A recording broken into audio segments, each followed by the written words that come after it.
Selamat malam pemirsa, dalam membangun Polri yang profesional, modern dan terpercaya, penguatan kualitas sumber daya manusia menjadi fondasi utama. Lemdiklat Polri berada di garda terdepan mencetak personel yang berintegritas, berwawasan dan siap menghadapi dinamika zaman. Malam ini kita akan menyoroti peran strategis STIK, Sekolah Tinggi Ilmu Kepolisian sebagai pusat pengembangan ilmu kepolisian, pendidikan berjenjang hingga tingkat strata 3, serta penguatan community policing sebagai pendekatan yang lebih humanis dan responsif terhadap kebutuhan masyarakat. Kita akan membahas strategi, inovasi, dan tantangan yang dihadapi oleh Lemdiklat Polri dalam menyiapkan aparat yang tidak hanya sigap di lapangan, tetapi juga dipercaya dan dicintai oleh publik. Bersama Komjen Pol Profesor Dr. Krisnanda Dwi Laksana sebagai Kalemdiklat Polri. Selamat malam Pak Krisnanda. Selamat malam Pak. Terima kasih telah hadir bersama kami di Studio Metro TV. Dan juga kita akan berdiskusi bersama Profesor Dr. Robertus Robert, dosen sosiolog, aktivis hak asasi manusia dan demokrasi di Indonesia. Selamat malam Prof. Robert, terima kasih sudah hadir bersama kami malam hari ini. Saya akan mulai perbincangan dari Pak Krisnanda terlebih dahulu. Pak Krisnanda, mungkin bisa Anda jelaskan apa sih sebetulnya Lemdiklat Polri ini? Ya, Lemdiklat Polri itu lembaga pendidikan dan pelatihan Polri di sini untuk mentransformasi, mengkaji dan mengembangkan ilmu kepolisian agar para peserta didiknya ini mahir, terpuji, patuh hukum dan unggul atau profesional, cerdas, bermoral dan modern. Nah, artinya ilmu kepolisian di sini adalah ilmu antar bidang yang mempelajari tentang masalah sosial, khususnya yang berkaitan dengan keteraturan sosial, mempelajari tentang hukum, penegakan hukum dan keadilan, mempelajari tentang kejahatan atau tindak pidana atau hal-hal lain yang baik konvensional, kontemporer, transnasional, extraordinary dan lain-lainnya, bahkan perkembangan di AI kriminal dan sebagainya. Kemudian juga mempelajari tentang model pemolisian. Pemolisian itu segala usaha atau upaya yang dilakukan polisi pada tingkat manajemen maupun tingkat operasional dengan atau tanpa upaya paksa untuk mewujudkan dan memelihara keteraturan sosial. Nah, ini ada yang model wilayah, ada model fungsi dan juga model dampak masalah. Dan selain itu juga mempelajari tentang teknik dan teknisnya serta berkaitan dengan isu-isu penting yang terjadi dalam masyarakat, karena mau tidak mau dalam proses mentransformasi, mengkaji dan mengembangkan ilmu kepolisian ini adalah bagaimana kita selalu bisa belajar yang kontemporer atau yang kekinian, bahkan juga futuristik. Artinya kita lebih mengedepan pada model pencegahan, bagaimana membangun keteraturan sosial, karena hakikat polisi dalam pemolisian adalah bagi kemanusiaan, keteraturan sosial dan peradaban. Oke, berbicara program unggul, Pak, apa saja kemudian yang dimiliki oleh Lemdiklat? Ya, Lemdiklat Polri pada konteks ini adalah mengembangkan ada 4 program unggulan. Yang pertama adalah kampus integritas. Mau tidak mau kita harus membangun integritas. Yang kedua, bagaimana sekolah ini menjadi pusat unggulan atau Center of Excellence. Dan ketiga, kita harus modern berbasis pada smart campus. Modern ini bukan berarti kampus plus IT, tetapi bagaimana ada perubahan mindset untuk bisa selalu pada konteks kekinian atau contemporary atau futuristic policing. Dan satu lagi kampus hijau bahagia sehat jiwa raga, karena mau tidak mau membangun sesuatu adalah bahagia jiwanya, bukan hanya rasa tapi bahagia jiwanya, sehingga kita semua menunjukkan bahwa pendidikan ini suatu transformasi yang anti kekerasan. Mau tidak mau ini adalah sekolah kesadaran, model merit system. Orang-orang yang memiliki kesadaran maka dia akan bertanggung jawab dan buahnya disiplin. Oke, baik, selanjutnya saya akan ke Prof. Robert. Ini bagaimana Anda melihat kesiapan dari Lemdiklat dalam menghadapi tuntutan profesionalisme dan juga tata kelola modern? Ya, polisi itu kan gini Pak, core utama dari pekerjaan polisi itu kan tadi disebutkan oleh Prof. Krisnanda, misalnya paling utama itu soal keamanan. Nah, keamanan itu di masa sekarang itu kan sebenarnya dia sudah mengalami pergeseran. Keamanan itu bukan lagi hasil dari 1-2 pihak, tapi hasil dari ko-kreasi dari aneka macam pihak di dalam masyarakat. Ya, nah, oleh karena itu fungsi polisi juga sudah berubah atau mesti berubah. Dia bukan lagi terpaku pada struktur yang hierarkis, tetapi dia harus bisa memediasi berbagai macam aktor, berbagai macam pihak di dalam masyarakat itu. Jadi keberhasilan polisi itu tidak lagi bergantung pada dirinya atau institusinya semata-mata, tetapi juga bergantung dari bagaimana dia bekerja sama dengan kelompok-kelompok atau pihak-pihak lain di dalam masyarakat.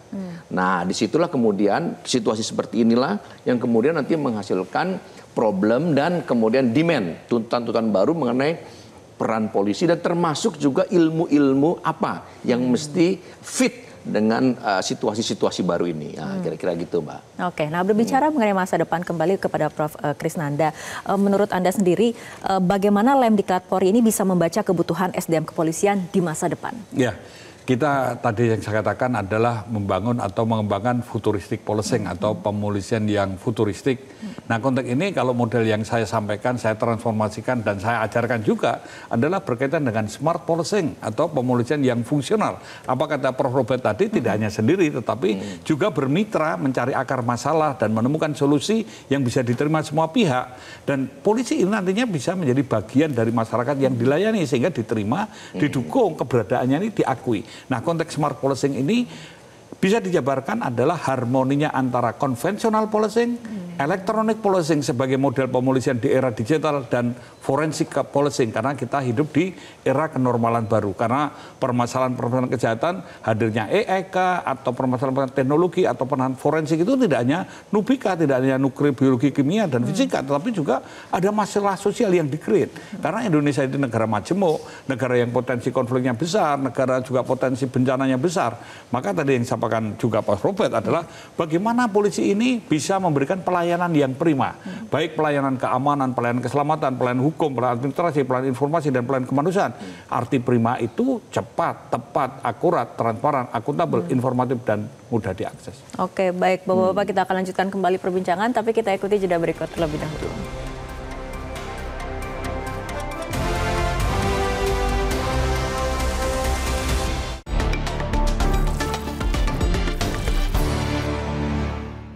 Didukung oleh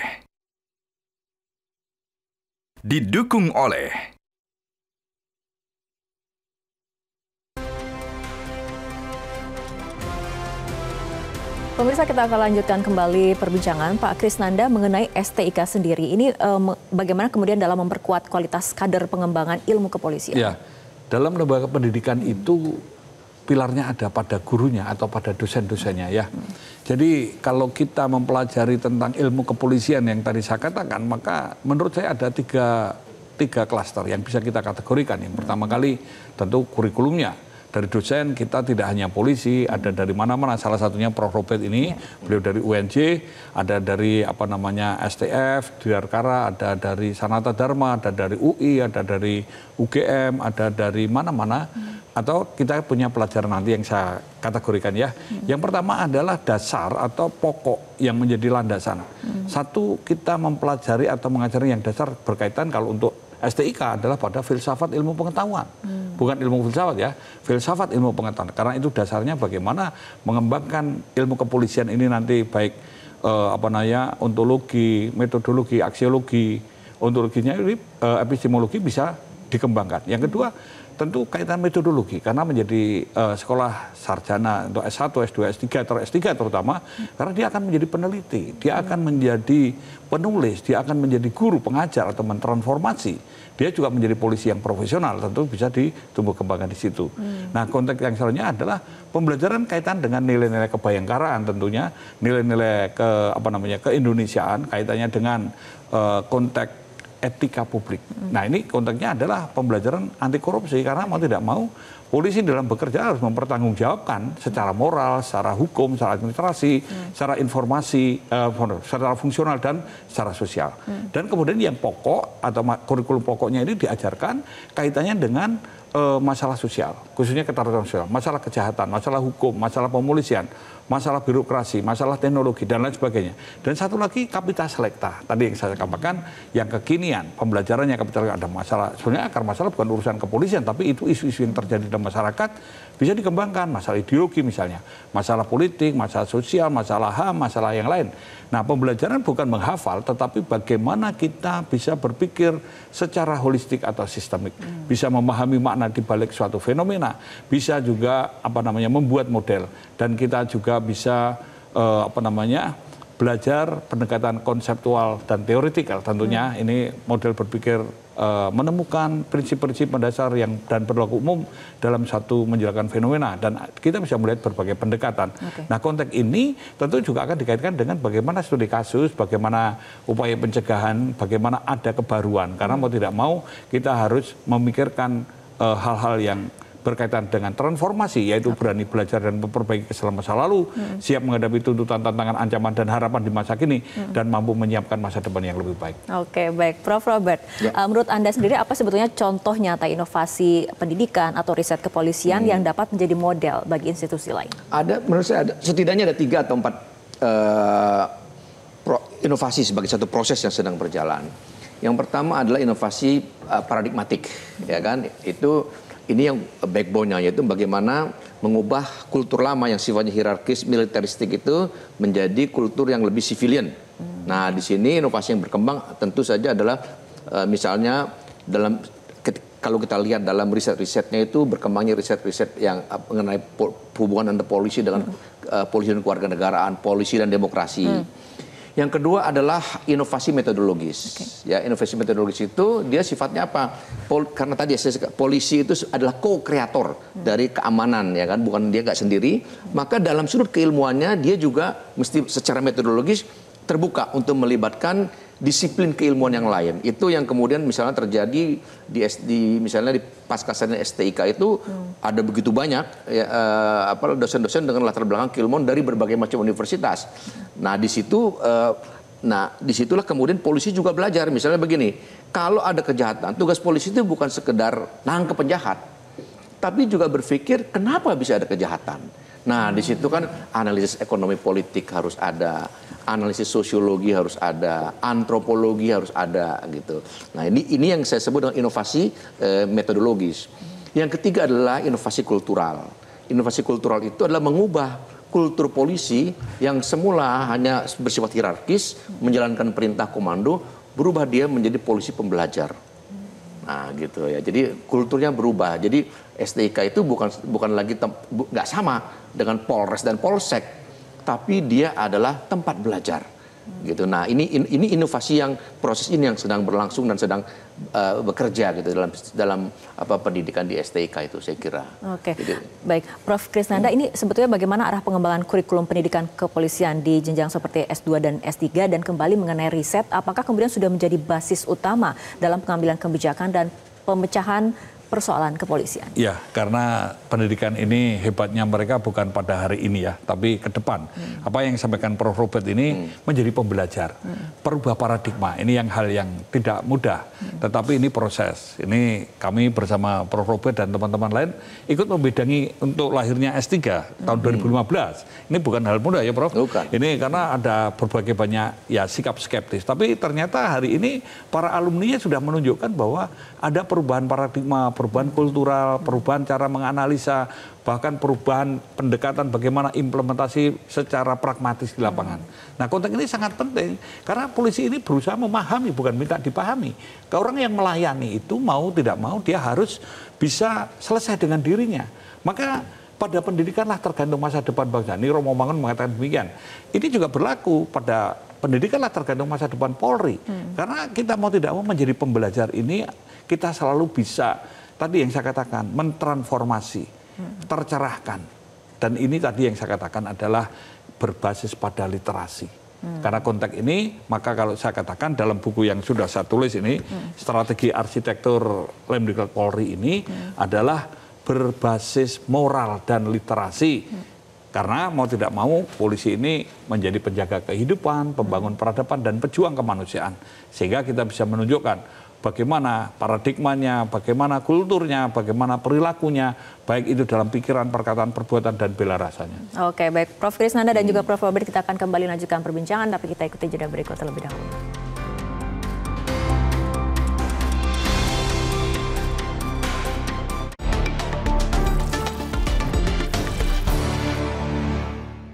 Didukung oleh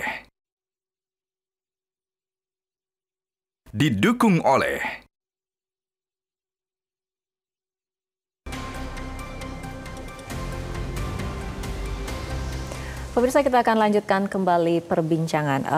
Prof. Krisnanda, tadi kita sudah berbicara mengenai Lemdiklat, STIK. Kali ini kita akan berbicara mengenai community policing. Ini sebetulnya secara sederhana bagaimana konsep community policing dimaknai oleh Polri saat ini? Community, bukan society. Ketika bilang community itu levelnya kecil. Di sini diharapkan polisi saling mengenal. Saling mengenal dari hati ke hati. Dan kata Profesor Sacipto Rarjo mengatakan begini, polisi yang baik itu yang cocok dengan masyarakat yang dilayani, artinya diterima, menjadi bagian mereka dan didukung. Nah, konteks ini tentu dialog peradaban ini yang dilakukan. Community policing unsurnya satu, kemitraan, membangun kemitraan dengan para pemangku kepentingan untuk mencari akar masalah dan menemukan solusi yang bisa diterima semua pihak. Yang kedua adalah keberadaan polisi ini bisa mengurangi rasa ketakutan masyarakat akan adanya gangguan kejahatan atau gangguan Kamtibmas. Jadi keberadaan polisi cepat, dekat, dan bersahabat. Kemudian yang ketiga adalah bagaimana polisi ini lebih mengutamakan pada pencegahan. Kita mengutamakan pencegahan. Keberhasilan polisi bukan hanya mengungkap kasus, tapi manakala terjadi harmoni atau keteraturan sosial.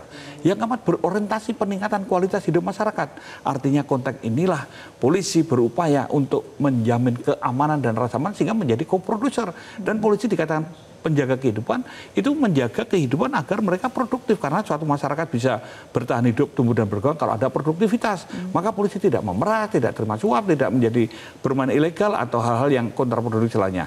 Dan ini suatu hal yang harus bisa dipertanggungjawabkan karena ini model pemolisian dalam masyarakat yang modern dan demokratis. Artinya supremasi hukum, memberikan jaminan perlindungan HAM, transparan, akuntabel, tadi berorientasi pada peningkatan kualitas hidup masyarakat dan ada pengawasan dan pembatasan kewenangan polisi. Oke, baik. Saya akan berlanjut ke Prof. Robert. Ini mengenai tantangan terbesar apa kemudian dalam menguatkan community policing di tengah kondisi sosial Indonesia pada saat ini? Sejujurnya ya, praktek pemolisian yang terbaik saat ini itu memang ada di komunitas.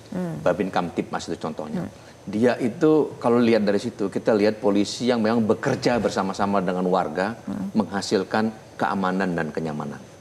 Problemnya, tantangannya adalah, menurut saya ini terbesar ya, bagaimana mentransformasi praktek baik ini menjadi budaya yang kuat di kepolisian, bukan hanya di bawah, tapi di tengah dan juga di atas. Polisi sebagai co-kreator dari keamanan, keadilan, dan kenyamanan bersama dalam masyarakat. Transformasinya ini, model institusionalnya nanti seperti apa, model keaktorannya ke atas seperti apa. Nah, itu PR terbesarnya, Mbak, menurut saya. Oke, mungkin Prof. Krisnanda bisa memberikan tanggapannya. Ya, tentu ini suatu proses yang panjang ya. Harus dimulai semua pemimpin atau para pemimpin di semua lini, karena para pemimpin ini harus bisa menjadi sumber energi untuk bisa menginspirasi, memotivasi, menjadi guru, mentransformasi, menerima aduan atau keluhan, tempat curhat, dan selalu berada di tengah anggotanya untuk selalu supporting. Dan pemimpin ini boleh dikatakan selalu menjadi sang pencerah. Karena mau tidak mau mereka akan melihat bagaimana keteladanan para pemimpinnya ini menjadi suatu acuan untuk para anggota ini bisa melakukan. Karena perilaku organisasi itu refleksi kualitas literasi. Oke, mungkin bisa kembali dijelaskan sebetulnya manfaat yang paling konkret dari penerapan community policing baik bagi institusi sendiri ataupun baik bagi warga. Jadi semua itu karena ada kepercayaan. Jadi polisi kudu ono lelabuane. Menjadi polisi harus ada manfaatnya. Orang ono lelabuane, orang ono gunane. Tidak ada manfaat, tidak ada gunanya. Jadi polisi ana-ana mau winates, jadi kawula tanpa winates. Menjadi polisi itu ada batasnya. Menjadi rakyat tidak ada batas.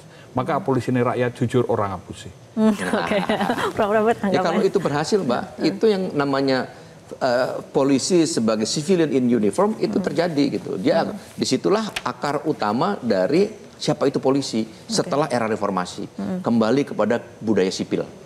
Itu syaratnya berhasil dalam community policing itu. Oke, artinya dengan diskusi untuk malam hari ini untuk membangun Polri yang profesional, modern, dan terpercaya itu dengan dialog, artinya ini dialog peradaban. Karena mau tidak mau bangsa ini bisa bertahan, berdaulat, berdaya tanggal, dan bersaing karena memiliki dialog peradaban.